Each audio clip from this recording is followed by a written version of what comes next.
On the morning of March 4, 1944, a German fighter pilot looked out of his cockpit at 25,000 feet over the heart of the Reich, and saw something that was not supposed to exist. He had flown this mission 100 times. He knew the rules. He knew the mathematics. American fighters could not reach Berlin. It was impossible. The engineers had proven it. The intelligence officers had confirmed it. It was the one certainty every Luftwaffe pilot carried with him into the sky, like a rosary in the pocket of his flight jacket. And on that Saturday morning in March, that certainty died. What appeared over Berlin that day would help kill more than 13,000 of his fellow pilots before the year was out. It would empty the flight schools of Germany. It would rewrite the arithmetic of the air war. And it would begin, 3 months and 2 days before the beaches of Normandy, the final collapse of the Luftwaffe. This is the story of the aircraft that was not supposed to be there. And of the men on both sides of the sky who lived, and died, the moment it arrived. The alarm at the fighter dispersal cut through the cold Prussian morning like a blade.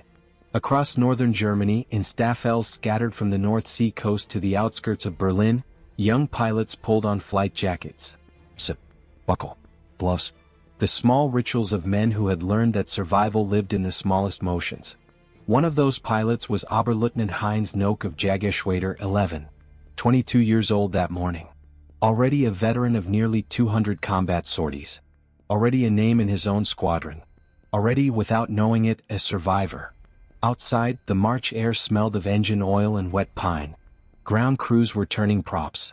The Bf-109 GXs waited in a row, their yellow noses catching the pale sun, their spinners spinning up with a rising whine that Knoke had heard so many times he no longer registered it as sound. It was simply the noise of a working morning. The briefing had been short. American bombers. Multiple formations.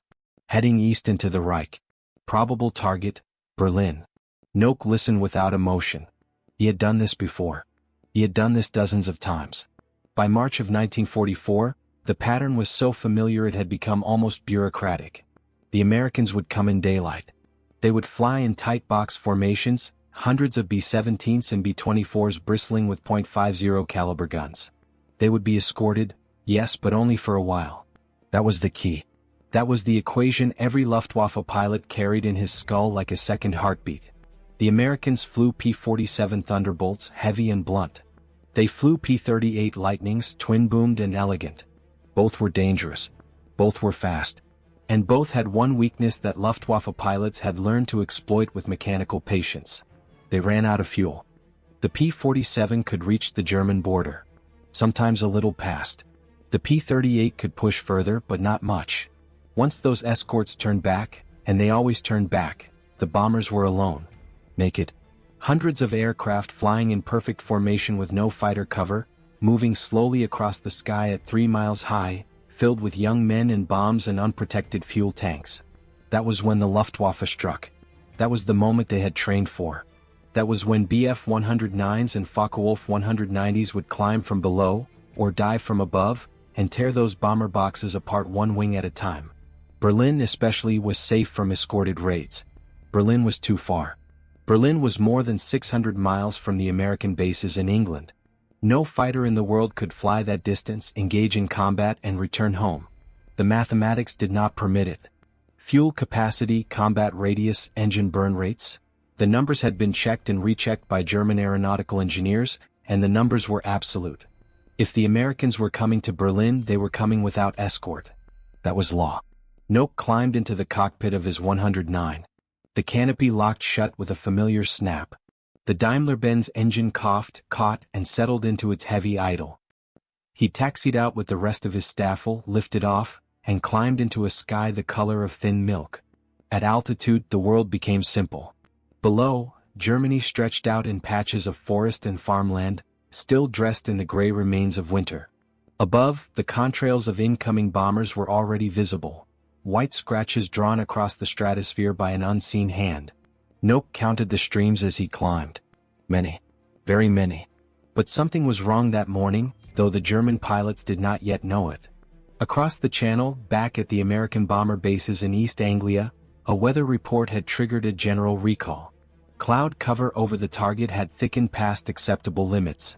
Radio operators tapped out the order to abort. Turn back. Return to base. Most of the formations obeyed. Nearly 600 bombers wheeled around in the sky over the North Sea and began the long journey home. But two groups did not hear the message. The 95th Bombardment Group and the 100th Bombardment Group, the same 100th that Luftwaffe pilots had already nicknamed the Bloody 100th for the ferocity of past engagements, did not receive the recall. Their radios missed it or garbled it, or the message never reached them. 31 B-17 Flying Fortresses pressed on alone into the heart of the Reich, each carrying roughly 4,000 pounds of bombs, believing the rest of the 8th Air Force was still behind them. They were not. They were completely alone. And they were flying directly to Berlin. In cockpits like Knoke's, all across the Northern Reich, young pilots leveled off at altitude, oxygen masks hissing steadily. The cold at that altitude was a living thing. It crept through the seams of a flight suit and settled into the fingers no matter how many gloves a man wore. They scanned the sky ahead. And there, a cluster of dark shapes in tight formation. Not the massive stream they had expected. A small group. Isolated. Unprotected. Perfect. The approach was one they had made 100 times. Angle above and behind. Position for a diving pass. Set the reflector sight. Check the wing guns. This was the choreography of their profession. The practiced, unemotional geometry of killing. And then they saw them. At first the German pilots thought they were reflections. Little flashes of silver moving too fast, catching sunlight at angles that made no sense. They blinked and looked again. Fighters. Small, sleek, single-engine fighters, flying in loose combat spread above the bomber formation. Not below, not straggling, not turning back. Escorting. Circling protectively. Riding shotgun at 25,000 feet over the geographic center of the German Reich. The mind refused the image for a full second. It was not possible. The distance did not permit it. The physics forbade it. But the shape was clear now, the long nose, the low profile, the laminar flow wing. Every German pilot had seen the recognition silhouette. Every German pilot had studied it in briefing rooms. Mustangs. American P-51 Mustangs. Over Berlin. Heinz Knoke would later write, in a diary that became one of the most honest German pilot memoirs of the war, that seeing American fighters over the Reich in those weeks felt like being told the sun had risen in the west. We knew their range, he wrote. We knew it was impossible. And yet there they were. What the German pilots did not know, what almost nobody in the air that morning knew, was that German intelligence had been receiving reports about the P-51's range for months. Reports that spoke of a fighter capable of escorting bombers to Berlin and returning to England with fuel to spare. Reports built on genuine intelligence, some of it from downed aircraft, some from Allied prisoners, some from openly published American aviation magazines boasting of the new machine. And German intelligence had dismissed them. All of them. The reports had been passed to the offices of the Luftwaffe technical staff, where senior officers and engineers had read them, calculated the numbers, and concluded that such an aircraft could not exist. To achieve the claimed range, an American fighter would have to sacrifice speed or armor or firepower or all three. A single-engine fighter that could fly 1,300 miles and still fight and still be well armed and still match German performance at altitude was, they concluded, a physical impossibility. It was propaganda. It was American bluster. It was a lie. The reports had been filed away. The warnings had been ignored. The impossible aircraft had been ruled out of existence by men in offices who had never flown it. Now that aircraft was in the sky over Berlin, and German pilots were staring at it through their canopies, and the entire foundation of German air defense strategy was silently, invisibly, in the space of a single held breath, beginning to crack. Down below, in the belly of a lead B-17, a bombardier hunched over his Norden bomb sight and prepared for the bomb run. Above and behind, young American pilots of the 4th Fighter Group and the 354th Fighter Group, including a 22-year-old captain from Piqua, Ohio named Don Gentile, the son of Italian immigrants, were flying Escort in P-51s their squadrons had received only weeks earlier. Gentile did not know that in the coming month he would become one of the most famous names in American aviation. The German pilots did not know that the men in those silver machines had been training for this moment since 1941. Nobody in the sky that morning knew what they were writing. They only knew what they had been trained to do. And so, at 25,000 feet over the capital of the Third Reich, on the morning of March 4, 1944, young German pilots who had believed in the mathematics of their war looked out at American fighters that were not supposed to be there, and understood, in the coldest and quietest part of the mind, that something had just changed. They did not yet know how much. The engagement over Berlin that morning was brief, chaotic, and inconclusive by the standards of what would follow. German pilots pressed their attacks. The P-51s turned into them. Guns flashed. Tracers cut white lines across the cold blue air. Aircraft peeled off, dove climbed, spun. B-17s fell out of formation trailing smoke. Bf-109s went down in flames. The bombers pushed on and dropped their loads on targets in the Berlin industrial area, and then turned for home, and the sky over the capital emptied of the men who had briefly filled it. But something else had happened in those minutes. Something the surviving German pilots could feel in their chests as they flew back to base, though they could not yet put a name to it. The rules had changed. They landed. They climbed down from their aircraft. They walked across concrete aprons with their flight helmets in their hands, and they made their reports. American fighters. Single engine. Long nose. Over Berlin. The intelligence officers wrote it down. The pilots went to mess halls for coffee that was not really coffee anymore in the fourth year of the war, and they sat at wooden tables, and they tried to understand what they had just seen. In offices across Germany that afternoon, other men were trying to understand it too. For the better part of a year, files had been accumulating on desks at Luftwaffe Technical Intelligence. Reports from aircraft recognition officers who had examined P-51s shot down over France. Reports from interrogators who had questioned captured American pilots. Reports from attachés who had read openly published American aviation magazines describing the North American Mustang and its performance figures. The information had been there. It had been available. It had been sitting in folders waiting to be believed. And it had not been believed. The reason was almost embarrassing in its simplicity. German engineers had done the math on their own aircraft, and the math had told them a truth they trusted more than any Allied claim. To achieve a combat radius of 600 miles, a fighter would need enormous fuel capacity. Enormous fuel capacity meant weight. Weight meant reduced climb rate. Reduced climb rate meant vulnerability to interception. To compensate, the designers would have to strip out armor or reduce armament or shrink the engine. In every scenario the German engineers modeled, the resulting aircraft was a compromise. Long range. Poor performance. Something a bomber could outrun. They had reasoned, sensibly and completely wrongly, that no fighter could be long-ranged and fast and heavily armed and well-protected all at once. Their engineering principles did not permit it. Except that it did. Because the P-51 was not a German aircraft. It had not been designed by German engineers.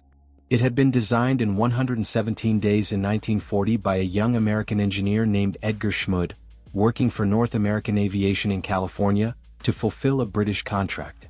The airframe was a marvel of clean design. A laminar flow wing, a low-drag radiator scoop, a fuselage shaped to minimize air resistance in ways that older fighters had never attempted. But the airframe alone was not enough.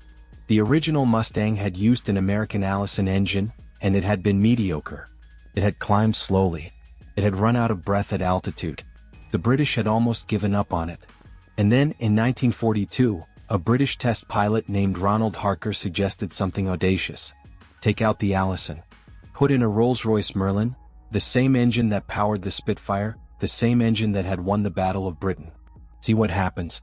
What happened was that the P-51 became the finest long-range fighter in the world. The Merlin, licensed and mass-produced in the United States by the Packard Motor Company of Detroit, transformed the Mustang. It gave it altitude performance the Allison could not. It gave it speed the Allison could not. And when combined with the Mustang's efficient airframe and the addition of external drop tanks, it gave the aircraft a combat radius that broke every assumption German intelligence had ever made about American fighters. None of this had been secret. American aviation writers had published articles about it. British pilots had flown it in combat. Downed examples had been recovered and examined. The information was in every file in every technical intelligence office in Berlin. And it had been dismissed as propaganda. The men who dismissed it were not fools. They were experienced engineers and experienced officers, and they had lived through years of exaggerated Allied claims. They had learned to distrust anything that sounded too good. They had built their careers on skepticism. And in this one case, that skepticism had been catastrophically, historically wrong. 2 days later, on the morning of March 6, 1944, the mistake would be paid for in blood. The 8th Air Force did not come to Berlin alone that day. The 8th Air Force came to Berlin in force. More than 700 bombers. Hundreds of fighter escorts. Streams of aircraft that filled the sky from horizon to horizon. Contrails braided together into a single vast white river flowing east across the North Sea and into Germany. The Luftwaffe met them with everything it had. What followed was the largest aerial battle in the history of the 8th Air Force to that point. German pilots fought with the desperate courage of men defending their own capital. They pressed home attacks through walls of defensive fire. They rammed bombers when their ammunition ran out. And when the day was over, 69 American bombers had been shot down. 69 crews of 10 men each. Nearly 700 young Americans lost in a single mission. It was the costliest day the 8th Air Force ever suffered. And it was also, in a way that took months for the world to understand, the day the Luftwaffe began to die. Because the Germans had also lost. They had lost heavily. And their losses could not be replaced.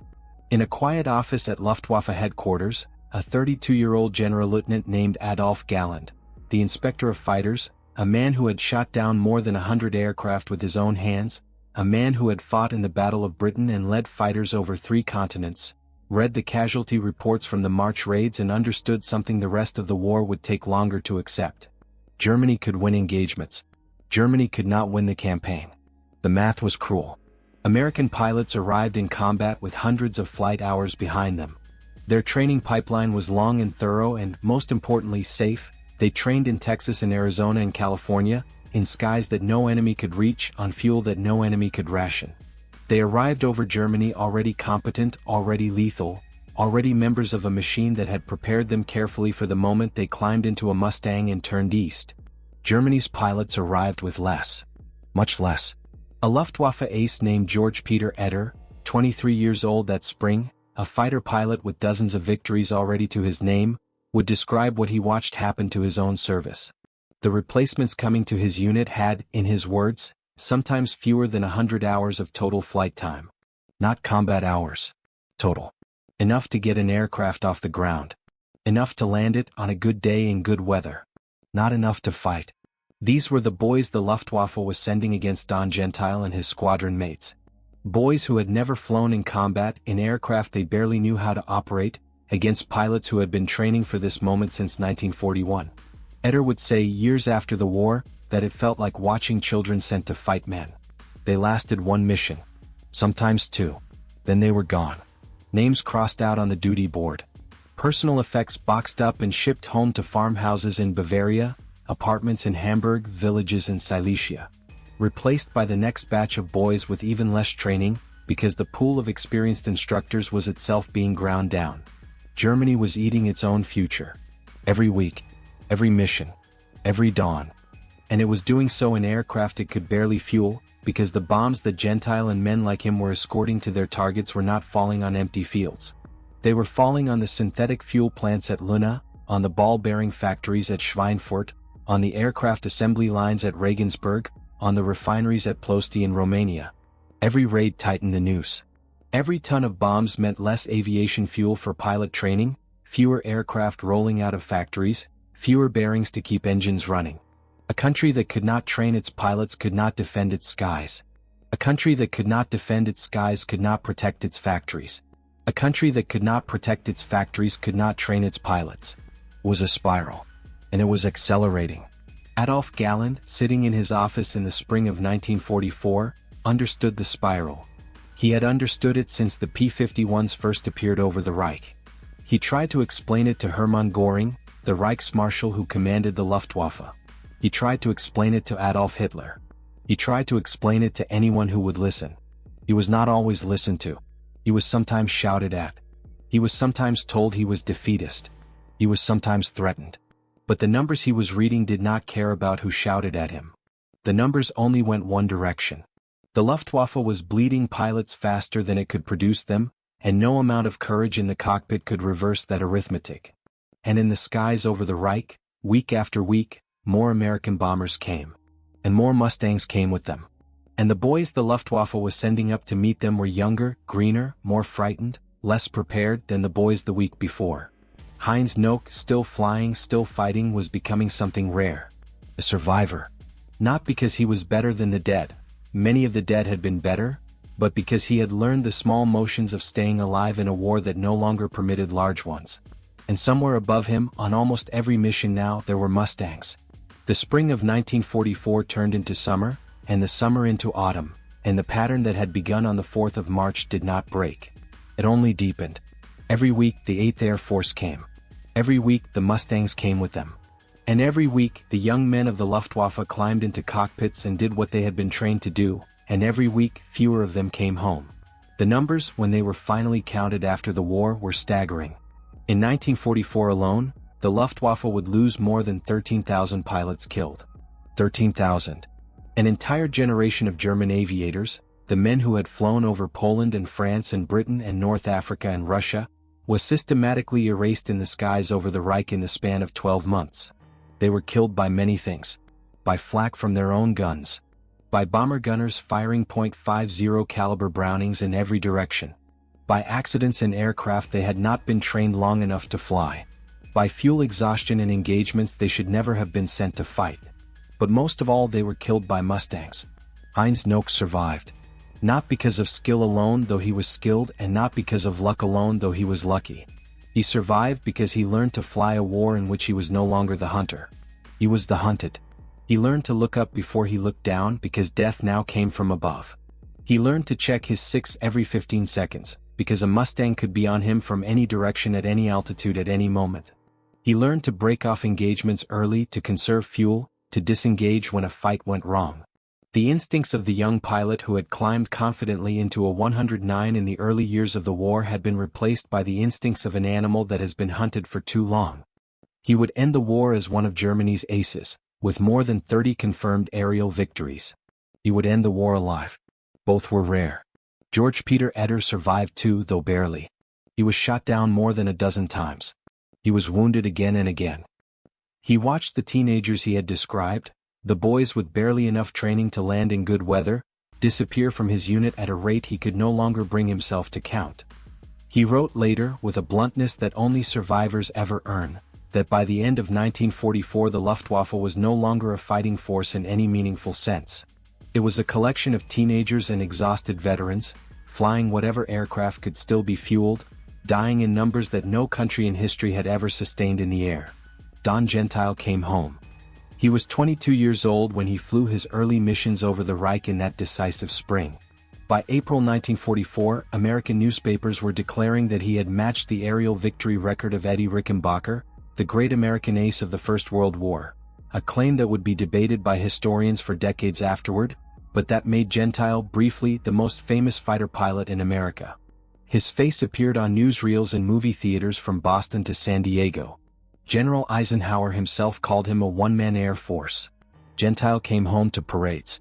He came home to a nation that wanted a hero. He would die in 1951 not in combat, but in the crash of a T-33 jet trainer near Andrews Air Force Base in Maryland, at the age of 30. A young man who had survived the deadliest sky in the history of warfare, and then been killed by an unremarkable afternoon in an ordinary aircraft near his home. Adolf Galland outlived them all. He was relieved of his command as Inspector of Fighters in early 1945 by a Luftwaffe hierarchy that could not bear to hear what he was telling them.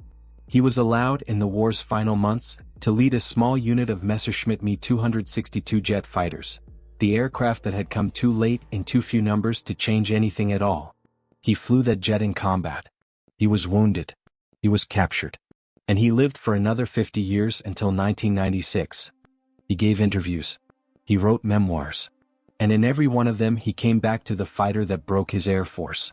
He said, in words he wrote long after the guns had gone quiet, that the P-51 Mustang was the best fighter of the war. Not because it was the fastest, because it was not. Not because it turned the tightest, because a Spitfire or a Zero could turn inside it. Not because it climbed the highest or dove the fastest or hit the hardest. But because it did every single one of those things well enough, and it did them across a range no other fighter could touch. It was, in effect, adequate everywhere and remarkable in the one place that mattered, the ability to be there. To fly with the bombers. To fly all the way. To arrive in the sky over Berlin and Munich and Leipzig and Dresden and wait and fight and see the bombers safely home. And there was one other man who understood what had happened, though he had not been in the air over Berlin that spring.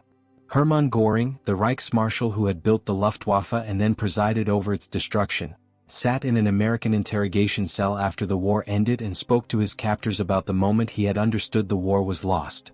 It was, he said, when he saw American fighters over Berlin. When he saw Mustangs above the capital of the Reich. That was the day he told them that he knew everything was finished. That was what nobody in Germany had believed possible. That was what German intelligence had filed away as propaganda. That was the report they had thrown into a drawer in 1943, and it was the answer that had come back to find them in the spring of 1944 with a fury that broke the Luftwaffe permanently. By the time American troops waded ashore at Normandy on the morning of June 6, 1944, just 3 months and 2 days after the first Mustangs appeared over Berlin, the skies above the invasion beaches belonged almost entirely to the Allies. General Dwight Eisenhower, walking among nervous young soldiers waiting to board their landing craft, told them a sentence that had become possible only because of what had happened over Berlin in the spring. If you see fighting aircraft over you, they will be ours. He could say that because of Heinz Knoke's morning. He could say that because of the file drawers full of ignored reports. He could say that because of the teenage boys with barely enough training to fly who had been sent up to die. He could say that because of Don Gentile, and the thousands of other young Americans who had climbed into P-51s in the winter and spring of 1944 and had gone, day after day, into a sky that was supposed to belong to somebody else. They had taken it. Not with a single decisive battle. Not with a Hollywood moment of triumph. But with the slow, grinding, unromantic mathematics of range and fuel and training pipelines and factory output and, above all, of young men climbing into cockpits at dawn and doing it again and again and again until the enemy simply ran out of pilots to send against them. The war in the air had been decided by an engine. A British engine built in Detroit, mounted in an American airframe, flown by boys from Ohio and Texas and Georgia and Michigan, escorting bombers to targets the Germans had believed were forever beyond their reach. The men who did it were not gods. They were not heroes in the storybook sense. Many of them were frightened. Many of them made mistakes. Many of them died. Don Gentile was not a Superman. Heinz Knoke was not a monster. Adolf Galland was not a prophet, not even in his own country. They were young men, most of them doing the terrifying work of their time as well as they could. But they had lived through a moment when the world had shifted, and they knew it. Every one of them on both sides knew it. The day the Mustangs came to Berlin was the day the mathematics broke. The day the impossible arrived. The day the sky over Germany stopped belonging to Germany. Heinz Knoke, walking back to the dispersal hut on the afternoon of a mission he would never forget, felt it in his chest before he could name it. Adolf Galland read it in a casualty report and knew it for what it was. Hermann Göring, years later, in a cell in Nuremberg, admitted it to strangers in a foreign language. And somewhere above the winter fields of Germany, a 22-year-old captain from Piqua, Ohio banked his Mustang south for the long flight home, and understood something the German pilots understood too, even if he did not yet have the words for it. He was not supposed to be there. And yet there he was. And the world would never be the same.